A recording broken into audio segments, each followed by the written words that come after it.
ठीक है।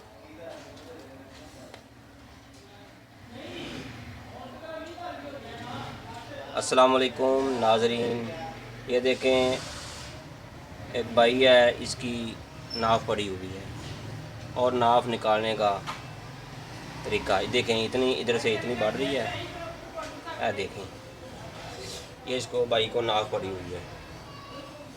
तो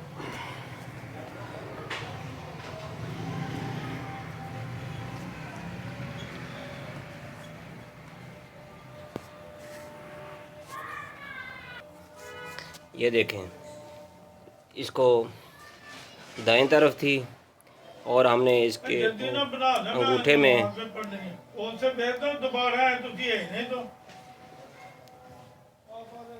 ये दाएं तरफ है।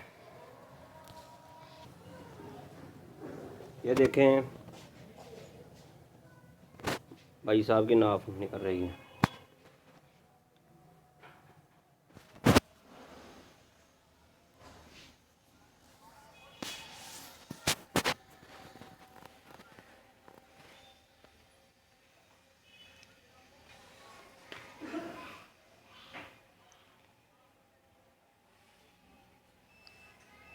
देखें अब निकल गई है।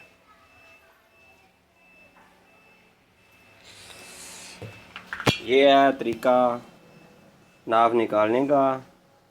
अगर किसी दोस्त को नाव पड़ गई हो तो वो इस तरीके से निकाल सकता है।